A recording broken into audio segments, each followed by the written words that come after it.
আমরা এমন এক সময়ে দাঁড়িয়ে আছি যখন সভ্যতার অগ্রগতি বাহ্যিকভাবে চোখে পড়লেও ভেতরে ভেতরে সমাজ ক্রমেই কলুষিত হয়ে উঠছে। প্রশ্ন জাগে, আমরা আমাদের সন্তানদের ঠিক কোন সমাজে ছেড়ে দিচ্ছি? যে সমাজে নৈতিকতা যেন অলংকার, মানবিকতা যেন বিলাসিতা, আর মূল্যবোধ যেন অতীতের স্মৃতিচিহ্ন। একটি সমাজকে যদি আমরা একটি বট বৃক্ষের সঙ্গে তুলনা করি, তবে তার শিকড় হলো নৈতিকতা, কাণ্ড হলো মূল্যবোধ, আর ডালপালা হলো আচরণ ও সংস্কৃতি। আজ সেই শেকড়ই পাঁচন ধরেছে, ফলে উপরে সবুজ পাতার আড়ালে ভেতরের ক্ষয় আমাদের সন্তানদের ভবিষ্যৎকে বিপন্ন করে তুলছে।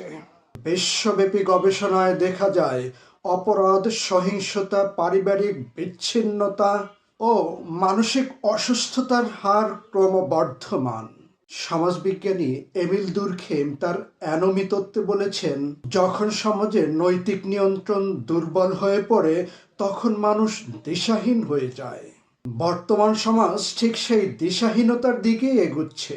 এক সময় সমাজ ছিল নদীর মতো প্রবাহমান কিন্তু স্বচ্ছ। আজ তা অনেকাংশে নর্দমার মতো প্রবাহ আছে কিন্তু স্বচ্ছতা নেই। শিশু সেই নর্দমার পানিতে নামলে তার শরীর যেমন দূষিত হয়, তেমনি এই সমাজে বেড়ে উঠলে তার মন ও চরিত্র কলুষিত হওয়ার আশঙ্কা থাকে। শিশুরা জাতির ভবিষ্যৎ নয়, তারা জাতির বর্তমান। কিন্তু আমরা কি সেই বর্তমানকে নিরাপদ রাখতে পেরেছি?